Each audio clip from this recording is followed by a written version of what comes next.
My girlfriend said to her sister, "He's getting fat and lazy. I don't know how much longer I can do this." I was bringing up groceries and heard her on FaceTime. I left the groceries and my tea on the counter. Now she is blowing up my phone with 30 missed calls. Please come back. Hey viewers, real quick, only 8% of you watching are subscribed, and the channel's kind of stuck right now. If you enjoy these stories, hitting that subscribe button would really help us keep going. Thanks. Saturday morning at 10:30, Samantha asked me to pick up groceries for dinner because she was too tired to go shopping. We've been living together for 6 months and dating for 18 months total. I handled most of the bills since I made more in construction than she did at her retail job. I spent an hour at the store getting everything on her list, plus some extras she liked.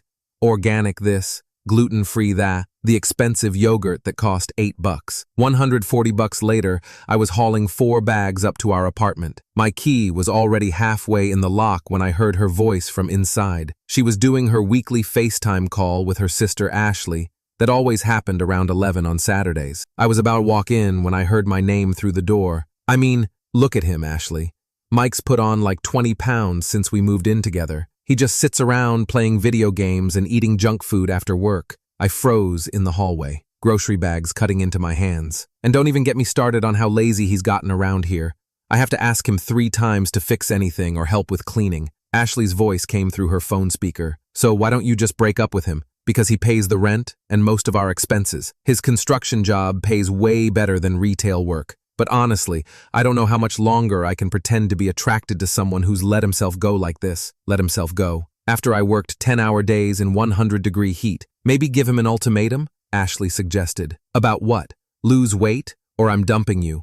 I can't do that when he's supporting me financially. I need to be smarter about it. Well, what's the alternative? Keep pretending forever? I'm thinking about dropping hints.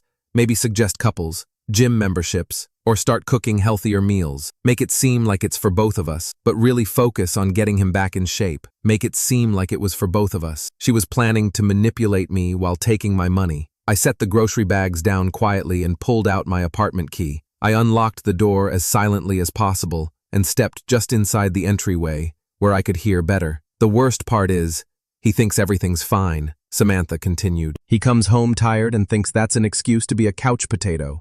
I'm losing attraction fast, but I can't exactly move out when he's covering my half of everything. She couldn't move out because she needed my money, but she was losing attraction because I worked too hard to entertain her afterward. Maybe start looking for a better paying job so you have options, Ashley said.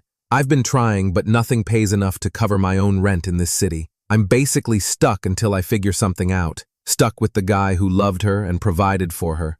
What a terrible situation. I'd heard enough. I set the groceries down on the kitchen counter, along with my copy of the apartment key, grabbed my wallet and phone, and walked out without saying a word. I got in my truck and drove to my buddy Steve's house to think about what I'd just learned. The conversation kept replaying in my head, not just the weight comments, but the whole attitude. She was trapped with me because I paid for her lifestyle, while secretly planning to change me and lying about her feelings. I started thinking about our living arrangement differently, how she'd moved in after I suggested it to save her money on rent, how she contributed maybe $300 a month while I covered the $1,200 rent, plus utilities and groceries, how she'd been treating our relationship like a financial arrangement while I thought it was love. My phone started buzzing around noon. Hey babe, where did you go?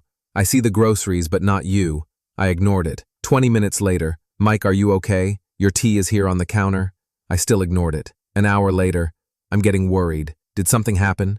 Please call me back. She was worried that her meal ticket had disappeared. Day 1, the panic set in. That evening, my phone exploded. 15 missed calls, 20 texts ranging from confused to frantic. Mike, please call me back. I don't understand what happened. Did I do something wrong? Your stuff is still here, so I know you're okay, but please just tell me where you are. I'm really scared something's wrong. Sunday morning brought pure desperation. Mike, I'm freaking out that something happened to you. Can you please just let me know you're alive? I found your tea on the counter, and I don't understand why you left it. If you don't respond by tonight, I'm calling your mom. That got my attention. I texted back. I'm fine, staying at Steve's. Need time to think about some things. Think about what? What's going on? Why was your tea on the counter? Think about whether I want to keep financially supporting someone who talks about me like I'm a burden they're stuck with. Radio silence for 3 hours. Then, What are you talking about? I don't understand. Your FaceTime call with Ashley yesterday. I heard the whole conversation about how fat and lazy I am and how you can't leave because I pay for everything. Oh God, Mike, I can explain. Explain what? How you're trapped with someone you're not attracted to because you need my money. That's not what I meant. That's exactly what you meant. You told Ashley you're losing attraction but can't move out because I cover your expenses. I was just venting.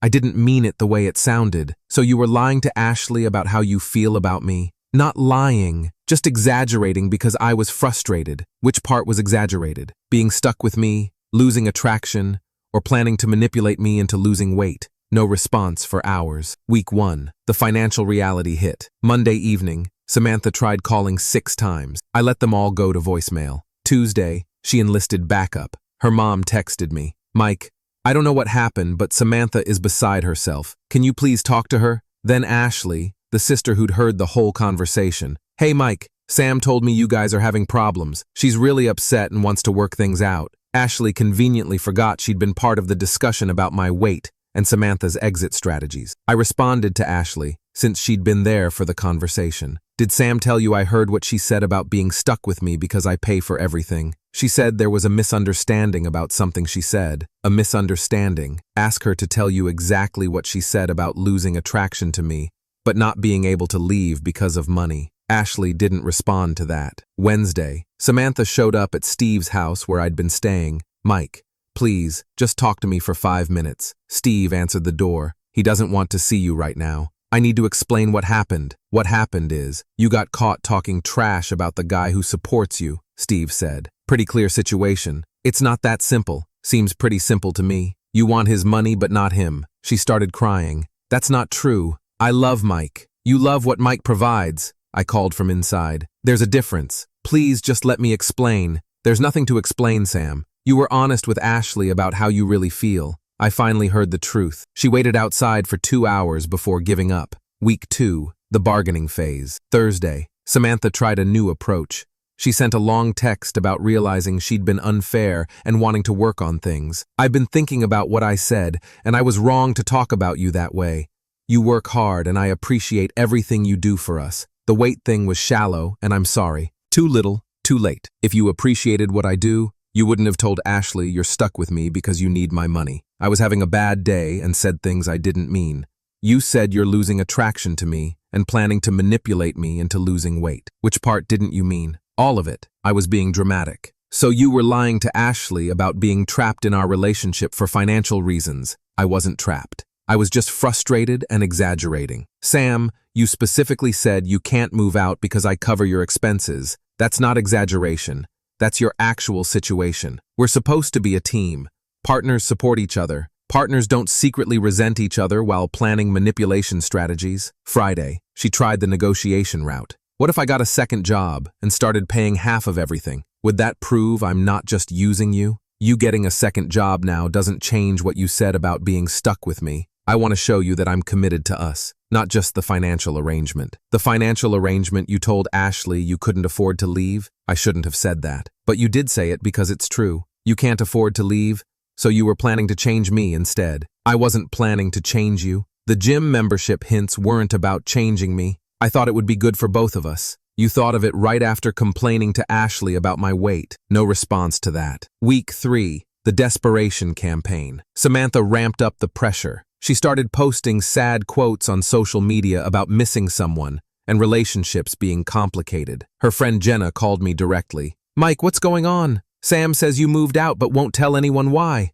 Did she tell you what she said about me to Ashley? She said you overheard something that sounded worse than it was. Jenna, she told her sister she's losing attraction to me but can't leave because I pay for everything. Then she started planning ways to manipulate me into losing weight. She said that word for word while I was buying groceries she specifically requested, with my money. That's really harsh, Mike. I had no idea she felt that way. Neither did I, until I heard her being honest with someone else. I'm sorry. That must have been awful to hear. The worst part is, she's not sorry about feeling that way. She's sorry she got caught. Saturday, Samantha tried the direct approach. She showed up at the apartment building where Steve lived and buzzed his unit. Mike, I know you're up there.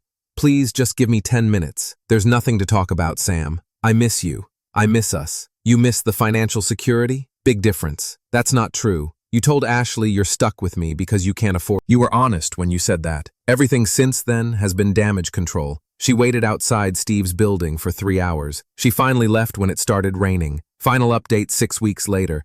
It had been a month and a half since I heard Samantha's real feelings about our relationship. She'd stopped calling 2 weeks ago after Steve told her I'd blocked her number. The aftermath had been educational. Turns out, when you remove financial support from someone who was depending on it, reality hits fast. Samantha had to move back in with her parents after missing rent payments.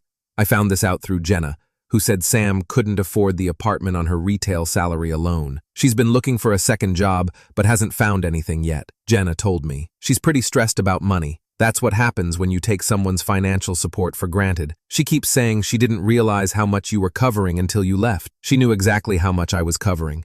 She told Ashley she couldn't afford to leave because of it. I think she's learned her lesson about taking people for granted. Good for her. Ashley actually reached out to apologize, which surprised me. I feel terrible about that conversation. I didn't realize how much you were supporting Sam financially. What did you think was happening? I thought you guys split everything equally. When she was complaining about your weight, I told her to just break up with you because I figured she could take care of herself. Now you know why she couldn't. She's been asking me if I think you'd consider getting back together if she got her own place and started paying you back for what you covered. What did you tell her? That she was missing the point. The problem wasn't money. It was that she was using you while complaining about you behind your back. At least someone in that family got it. I'd been staying with Steve while looking for my own place. I lost 12 pounds in 6 weeks just from cooking my own meals and not eating out constantly. I started going to the gym not because someone shamed me into it, but because I had extra time and energy without a relationship that drained both. I met someone new last week. Christina worked as a nurse, had her own apartment, and when she had concerns about something, she talked to me directly instead of complaining to her family while planning manipulation strategies. Wild concept. The best part was running into Samantha at the grocery store last weekend. She was in line ahead of me buying generic brands and using coupons for everything. She looked like she'd lost weight too, probably from the stress of supporting herself. She saw me and started to say something, but I just nodded politely and looked at my phone. No drama, no conversation, just acknowledgement that we were two people who used to know each other. Her cart had about $20 worth of food. Mine had $60 worth because I could afford to buy what I wanted when I wasn't supporting someone who secretly resented me. Sometimes the best revenge is just stopping the behavior that enabled someone's disrespect. Samantha had wanted financial security with someone she found attractive, but couldn't afford to leave the guy who provided security to find the guy she wanted. Now she got to figure out how to pay her own bills, while I dated someone who actually liked me instead of tolerating me for the benefits. Turns out, when you stop subsidizing someone's lifestyle, they have to face the real cost of their choices. Who would have thought?